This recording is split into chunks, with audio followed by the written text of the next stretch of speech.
शहर से लेकर गांव तक, संस्कृति से लेकर विरासत तक, राजनीतिक से लेकर संसद तक, जनता के मुद्दों से नेताओं तक, जमीनी हकीकत से सच तक, क्राइम से लेकर खुलासा तक। भारत 21 न्यूज, आपकी आवाज सच के साथ।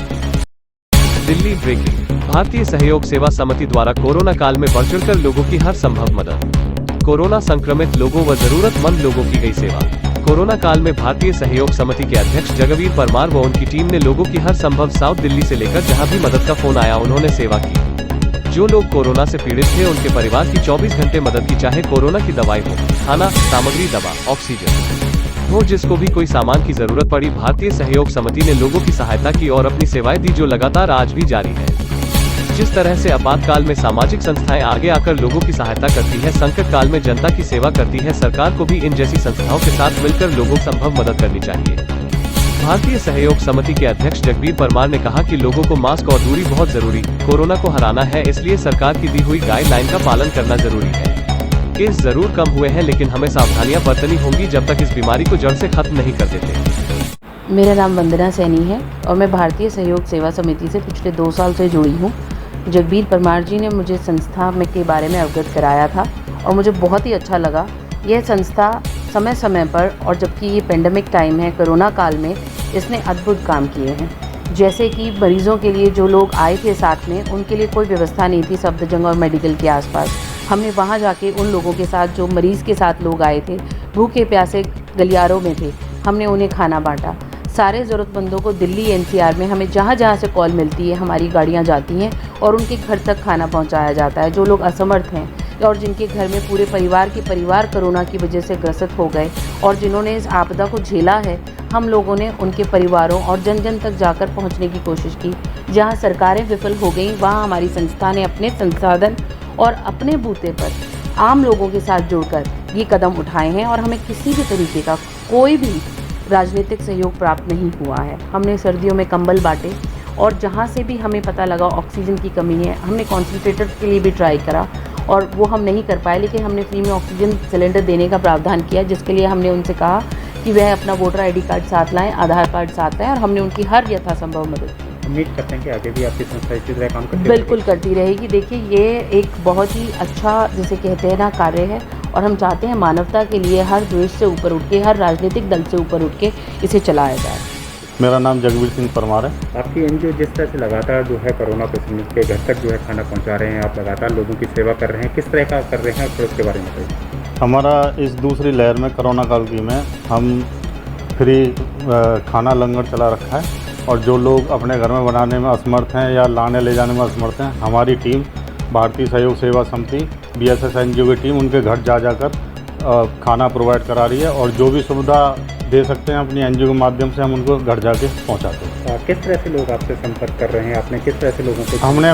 हमने अपनी एनजीओ के माध्यम से मैसेज बना के वायरल कर रखे हैं। जो लोग हमें कॉल कर करके बताते हैं तो फिर हमारी टीम एनजीओ की जा जाके उनके घर पे जाके सर्विस देती है। कहाँ से आपको कॉल आ रही है और अब तक आप कहाँ दे चुके हैं? हमारा दिल्ली में छतरपुर, महरौली, करोल बाग, मायापुरी, लगभग दिल्ली के हर कोने से कॉल आती है। दिल्ली के साथ साथ दिल्ली NCR से भी कॉल आ रही है। नोएडा, गाजियाबाद, फरीदाबाद, गुड़गांव, वहाँ भी हमारी गाड़ियाँ लगी हुई हैं जो फ्री में सर्विस दे रही हैं। आपने पिछले साल भी जो है कोरोना के समय पे जो है सेवा भाव किया था और अब फिर लगी है आप, तो आपकी एनजीओ किस तरह के काम करती है और ख़ासतौर से सेवा भाव में?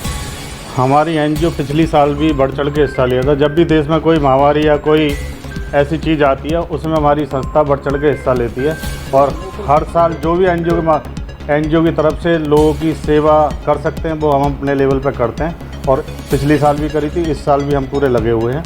और ऑक्सीजन सिलेंडर भी हमने लगा रखे हैं, लोगों को फ्री में सेवा दे रहे हैं ऑक्सीजन लंगर के साथ। कैसा लगता है जब सेवा करते हैं आप लोगों की और लोगों से दुआएं मिलती है, तो किस तरह का आपको लगता है कि हमारी सेवा जो है? देखो क्या है, जिन लोगों के घर के सदस्य गए हैं उनके दिल से पूछो, और जिस मरने वाले को मरने के टाइम पर ऑक्सीजन या कुछ चीज़ मिल जाती है ना जो जान बचाने वाली, उनके लिए वो संजीवनी बूटी है।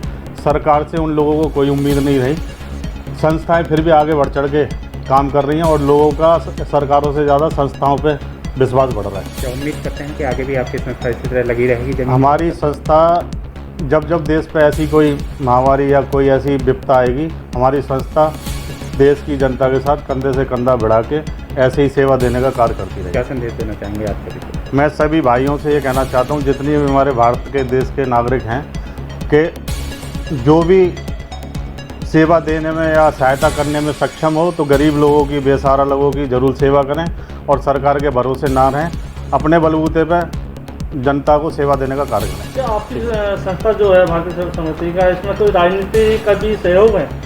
हमारी संस्था में कोई भी राजनीति का कोई सहयोग नहीं है और हमारी संस्था नॉन पॉलिटिकल है। पॉलिटिकल का किसी का ना कोई सहयोग है, ना कोई बात सुनते हैं। हमने कई बार संस्था के माध्यम से सरकार के लोगों से, केंद्र सरकार के लोगों से बात करने की कोशिश करी। हम उन्हें जगह भी दे रहे थे कोविड सेंटर बनाने के लिए, लेकिन सब ने मना कर दिया कि हमारे पास स्टाफ नहीं है, कि हमारे पास संसाधन नहीं है। इसलिए सरकार से तो कोई उम्मीद है नहीं। इसलिए जनता को अपने बलबूते पर इस लड़ाई से लड़ा जाएगा। क्योंकि अभी जैसे ये खेप खत्म हुई है, तीसरी खेप भी आने की संभावना जिससे वायरल हो रही है बात, और डॉक्टर भी कह रहे हैं, उसको लेकर के आपकी जो संस्था क्या तैयारियों में जुटी हुई है? अब जैसे तीसरी लहर जो आएगी, जिस हिसाब से आएगी, उसी की तैयारी हमारी संस्था काम करेगी और उस तैयारी के लिए पूरे संसाधनों की जुगाड़ लगा के रखेगी, जो समय पे सेवा देने के कार्य करेगी। मैं अंशु चांदना, मैं BSS के साथ लास्ट 2 ईयर से जुड़ी हुई हूँ। आप क्या क्या कर रहे हैं? जी, कोविड पेशेंट्स के लिए हमने खाना प्रोवाइड करवाया और ऑक्सीजन का भी हमने अरेंज किया और प्लाज्मा भी। हमारे पास जितने कॉल्स आए और हमने अपने राष्ट्रीय अध्यक्ष को कॉल किया, रात को 1-1:30 बजे भी अगर हमने उनको कॉल किया और उन्होंने हमारा कॉल उठाया, और हमें 6 बजे भी सुबह कॉल आता था कि बेड नहीं मिल रहा है, तो मैं सीधा भैया को कॉल करती थी, जगदीप भैया को, जो कि हमारे राष्ट्रीय अध्यक्ष हैं। उन्होंने फ़ौरन, उन्होंने ये नहीं देखा रात के 2 बजे हैं या सुबह के 6 बजे हैं, उन्होंने हमेशा हमारी फ़ोन उठाए और हमारी मदद की। साथ ही आप लोगों ने जो है खाना भी डिस्ट्रीब्यूट कराया, जो कोरोना पेशेंट थे उनके घरों तक हमने खाना पहुंचाया, क्योंकि उनके घर में कोई भी ऐसी व्यवस्था नहीं थी कि वो लोग खाना मतलब बाहर से मंगवा पाएँ, या कोई जाने को रेडी नहीं था। लेकिन हमारी गाड़ियाँ, हमारे लोग, हमारी संस्था के जितने भी लोग हैं, वहाँ उनके घर घर जाकर उनकी मदद की। उम्मीद करते हैं कि आगे भी आप लोग? बिल्कुल, हम चाहूँगी कि मतलब थर्ड लहर नहीं आए, लेकिन आती भी है तो हम उसके लिए पूरे रेडी हैं। और मैं चाहती हूँ कि अगर आज हमारे साथ 4 लोग जुड़े हैं तो आइंदा मतलब आने वाले टाइम पे 400 लोग और जुड़ जाएं, ताकि हम आज अगर 100 बंदों की मदद कर रहे हैं, 1000 बंदों की मदद कर रहे हैं, तो वो हम जाकर 1 लाख या 2 लाख बंदों की और मदद करें। मेरा नाम जगवीर सिंह परमार है। मैं भारतीय सहयोग सेवा समिति का राष्ट्रीय अध्यक्ष हूँ और हमारे साथ वंदना सैनी जी हैं, राष्ट्रीय महासचिव, और साथ में अंशु चन्ना जी हैं, दिल्ली की प्रदेश अध्यक्ष। जगवीर जी, आपकी जो संस्था है किस किस कार्य करती है, कैसे कैसे लोगों को मदद पहुँचाती है? हमारी संस्था समय समय पर सामाजिक कार्यों में हिस्सा लेती रहती है और जो भी देश में, जैसे अभी ये कोरोना काल चल रहा है, इसमें समय समय पर लोगों को सेवा देने का कार्य करती है। क्या क्या मदद पहुँचाई इस बार आपकी जो संस्था है आपके लोगों में? हमारी संस्था ने इस कोरोना काल की दूसरी लहर में खाना, ऑक्सीजन, मास्क, प्लाज्मा और जिस दवाइयाँ और जिस तरह की जो सुविधा हमारी एनजीओ दे सकती है, वो पूरा हमने सहयोग करा है जनता का, परेशान लोगों का। और भी रात के, जैसे हमने अपना मैसेज बना के नंबर वायरल कर रखे थे, रात के 2 बजे भी, 2:30 बजे भी, जैसे भी कॉल आता था, जैसे किसी को हॉस्पिटल में बेड चाहिए या दवाइयाँ चाहिए, वो भी हम रात को कॉल अटेंड करके जो भी हो सकता था वो करवाते थे और लोगों का पूरा सहयोग देते थे। मेरा नाम वंदना सैनी है और मैं भारतीय सहयोग सेवा समिति की राष्ट्रीय महासचिव हूँ। हमारी संस्था ने इस आपदा काल में औरतों और बच्चों के लिए बहुत से कार्य किए, क्योंकि ये देखिए, इस आपदा में सबसे ज़्यादा जो प्रभावित हुई वो औरतें, बच्चे और हर तरीके से, जिसे कहते हैं ना, मानसिक, शारीरिक और किसी भी प्रताड़ना का सबसे ज़्यादा उन्हीं पे जोर आया, क्योंकि कमाई के साधन घट गए, वो भी औरतों पर ही बोझ आया। घर के कमाने वाले बीमार हो गए, उसे भी औरतों ने ही संभाला। और इस तरीके से हमने हॉस्पिटलों में जितने लोग आए थे, उनके साथ जो तीमारदार थे मरीज़ों के, उनको भी हमने खाना पहुंचाया, क्योंकि प्रशासन की तरफ से इस तरीके की कोई भी व्यवस्था नहीं थी। बच्चों के लिए हमने बहुत से काम किए, उनको खाना, किताबें और उनकी ज़रूरत का सामान मुहैया कराया, क्योंकि उसके लिए भी कोई साधन नहीं थे। हमारी संस्था लगातार इस तरीके के काम करती रहेगी। सर्दियों में हमने कंबल बांटे, लोगों को गर्म कपड़ों का वितरण किया जाता है संस्था की तरफ से, और जिसमें हम बढ़ चढ़कर हिस्सा लेते हैं। और हम चाहते हैं सभी राजनीतिक दल भी हर चीज़ से ऊपर उठ कर सिर्फ मानवता के लिए आगे आएँ और जन जन का सहयोग करें। धन्यवाद। मैं अंशु चांदना, मैं BSSC दिल्ली की अध्यक्ष हूँ और हमारी NGO ने बहुत बढ़ चढ़ के हिस्सा लिया, लोगों की मदद की। आधी रात को भी अगर हमारे पास कॉल आए तो हमने पूरी सहायता देने की कोशिश की, उनको बेड प्रोवाइड करवाए, मेडिसिन्स और ऑक्सीजन के लिए बहुत कॉल आए हमारे पास, और जिनके घर में कोविड होता उनके लिए जा के हमने खाना पहुँचाया। मैं सरकारों से यही कहना चाहता हूँ कि जैसे देश में कोई भी बीमारी या कोई भी महामारी आती है, सामाजिक संस्थाएं बढ़ चढ़ के हिस्सा लेती हैं।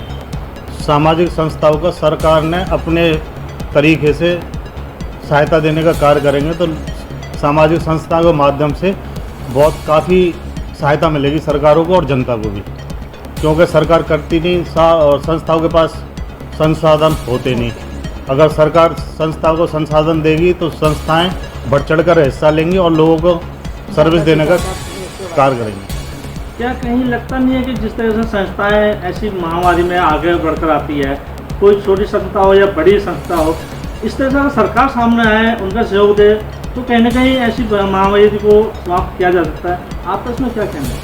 बिल्कुल किया जा सकता है, लेकिन सरकारें कभी भी सामाजिक संस्थाओं को सहयोग नहीं करती। संस्थाएं अपने लेवल पर सहयोग देने का और जो संसाधन दे सकती हैं वो उपलब्ध कराती हैं अपने सहयोग से। और अगर कोई भी संस्था अगर किसी सरकार से कांटेक्ट भी करती है तो सरकार हाथ खड़े कर देती है, जी हमारे पास कोई है नहीं, इसलिए फिर संस्था अपने पास जो हो सकता है वो उपलब्ध कराती है जनता को। कहीं ऐसा नहीं है कि जिस तरह संस्थाएं सेवा करती हैं लेकिन सरकार उसका फल अपने ऊपर लेती है? होता है, कई जगह होता है।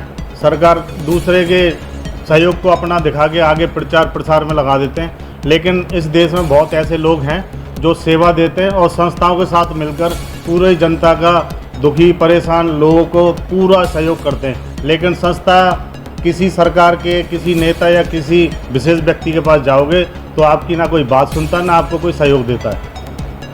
अगर समय समय पर सरकार संस्था के साथ मिलकर कार्य करे तो इस महामारी को देश से मिटाया जा सकता है। दिल्ली की जनता को आप क्या संदेश देना चाहेंगे ऐसी महामारी में? मैं दिल्ली की जनता और पूरे देश की जनता को ये कहना चाहूँगा, पहले तो जैसे आत्मनिर्भर बनो कि सरकारों के ऊपर ज़्यादा ना रह के खुद से इस बीमारी से निपटें और मतलब देश के लोगों को सहयोग करें कि सावधानी बरतते हुए इस महामारी को मिटाने के लिए अपने घर में संसाधन रखें ज़्यादा से ज़्यादा, क्योंकि अगर कोई बीमार होता है हॉस्पिटल जाने का मतलब है कि आपको और ज़्यादा बीमारी लगना, इसलिए इस बीमारी से बचना है तो अपने घर पर रहो, सावधानियां बरतते रहें और लोगों को जो परेशान है सहायता देने में सक्षम हो तो लोगों की सहायता ज़रूर करें। मैं ये कहना चाहूँगी, जिस तरीके से कोरोना जैसी महामारी में हमारे देश में आके जो तबाही मचाई है, चारों तरफ जो तबाही मची है, उससे हम सभी सबक लें और सारी सरकारें अपनी कमर पहले कस लें।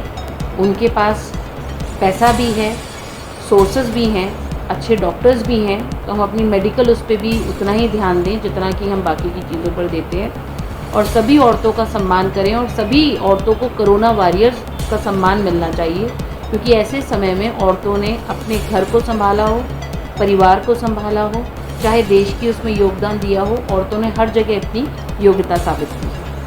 जिस में अब केस कम हो रहे हैं तो प्लीज़ मेरी सबसे रिक्वेस्ट है कि घर पे रहें, सुरक्षित रहें। 21 न्यूज़ आपकी आवाज़ सच के साथ।